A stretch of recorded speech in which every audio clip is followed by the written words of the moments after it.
Halo, Assalamualaikum warahmatullahi wabarakatuh. Selamat berjumpa sahabat dengan channel Kang Awal. Kali ini Kang Awal akan membawakan satu materi tentang elektronik. Nah, di sini akan membawakan satu materi yaitu mengenal komponen utama elektronik dari masa ke masa. Dan sebelum itu, tentu mohon di subscribe dan di like. Terima kasih. Kita lanjutkan dengan bahasan materi kali ini. Kami membagi fase atau masa daripada zaman komponen utama elektronik atau semikonduktor yang kita alami, yaitu ke dalam empat masa. Ini versi saya. Tak mungkin orang lain bisa versi 5, 6 dan seterusnya. Tergantung kepada orang menilainya atau memandangnya. Yang pertama adalah masa fase semikonduktor atau komponen utama elektronik yang pertama, yaitu adalah zaman tabung elektron. Tabung elektron ini memiliki karakteristik tersendiri dan memiliki skema seperti ini. Nah, ini skemanya. Di sini ada grid 1, kemudian grid 2, di atas ada A anode, kemudian ada katoda, dan ada filamen 1, filamen 2. Nah, inilah kira-kira dari skema tabung elektron tersebut. Nah, perlu kita ketahui bahwa wujud asli daripada tabung elektron itu seperti ini bentuknya. Ini kecil, ini dipakai pada radio zaman dulu, receiver atau penerima radio. Dan ini ukuran kecil sebenarnya. Ada yang lebih besar lagi, dipakai untuk pemancar SW dulu, skiwip, dan bisa juga untuk siaran dulu ya, untuk broadcast ataupun untuk break zaman dulu. Nah, ini diciptakan oleh penciptanya sebelum tahun 48.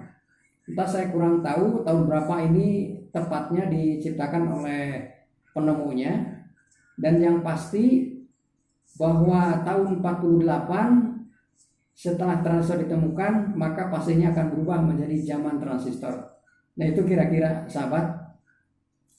Dan ini terdiri dari beberapa kaki seperti ini. Banyak kaki.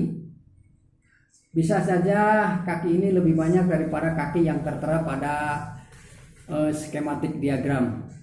Bisa saja di gambar skematik diagram kaki gridnya dibikin 1, atau di sini aslinya 2 atau bahkan lebih, bisa saja terjadi demikian. Dan ini karakteristik daripada tabung elektron ini tentunya bertegangan tinggi, dan ini tidak bisa dipakai oleh 1 volt, 2 volt atau sampai 12 volt. Ini tegangannya agak besar sekali dipakainya. Beda lagi dengan zaman transistor. Transistor itu di bawah 12 volt itu sudah bisa bekerja dengan baik. Nah, ini sekelumit tentang tabung elektron. Kemudian kita masuk pada fase yang kedua atau zaman yang kedua, yaitu zaman transistor. Nah, transistor ini skemanya kira-kira begini, ya.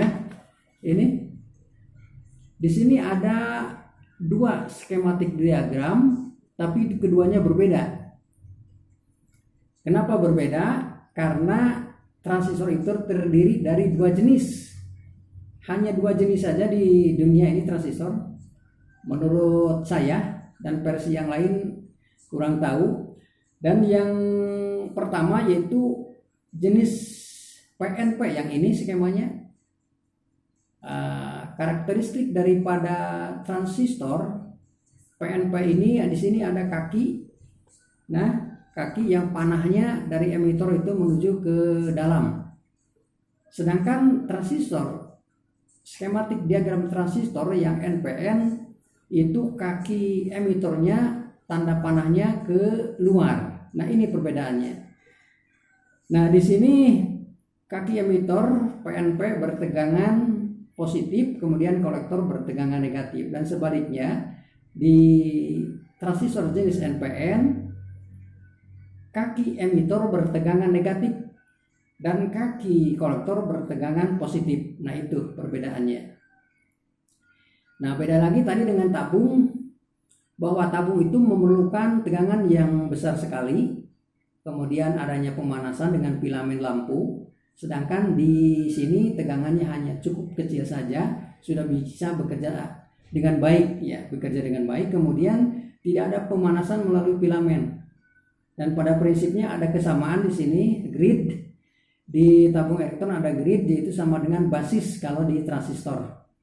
Anode ada kesamaan dengan kolektor, dan katode itu sama dengan emitor. Kira-kira begitu persamaannya. Kemudian kita masuk pada fase yang ketiga.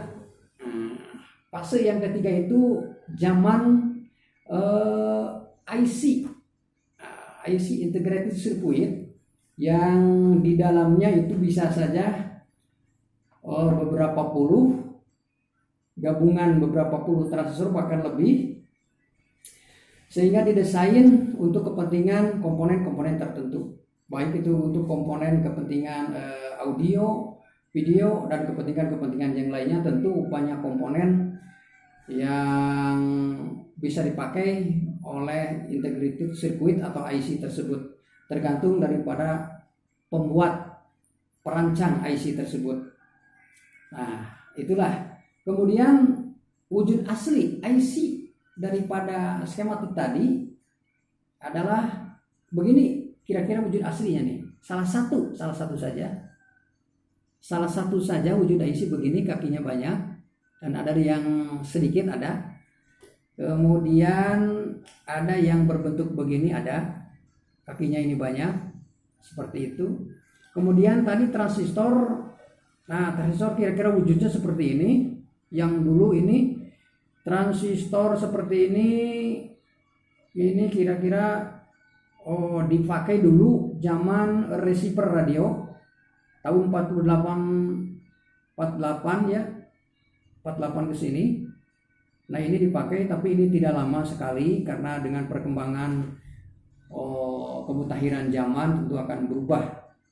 Ini jenis PNP, kemudian bahannya terbuat dari zermanium. Ini kaki 3, emitor, basis, kolektor.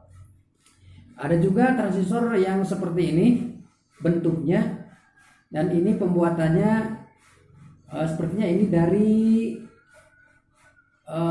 zermanium. Dari silikon, maaf. Ini dari silikon, dan ini dari zermanium bahannya. Itu kira-kira. Kemudian setelah itu zaman transistor cepat berlalu dan diganti dengan zaman yang fase yang keempat yang saya sebutkan tadi, bahwa ada fase microchip.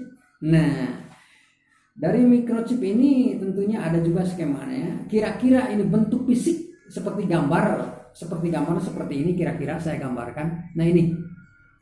Nah, seperti ini, satu lingkaran bentuk komponen microchip, di dalamnya beberapa gabungan, beberapa puluh bahkan ratus transistor, sehingga didesain sesuai dengan kebutuhan komponen dari perancang tersebut. Dan ini kakinya banyak sekali, dan ini bisa dihubungkan berkaitan dengan komponen-komponen lain sehingga membentuk satu sistem yang dapat bekerja dengan baik. Nah, itulah. Dan kira-kira ini ada bentuk wujud asli daripada microchip. Nah, ini di dalam itu ada bentuk hitam, kemudian kakinya banyak. Nah, ini kira-kira wujud asli daripada microchip, dirancang untuk keperluan tertentu oleh penciptanya, oleh pembuatnya, kemudian diproduksi banyak oleh pabrik. Ya, begitu kira-kira. Dan terima kasih atas segala perhatiannya. Kita berjumpa pada video berikutnya. Billahi taufiq wal hidayah. Wassalamualaikum warahmatullahi wabarakatuh.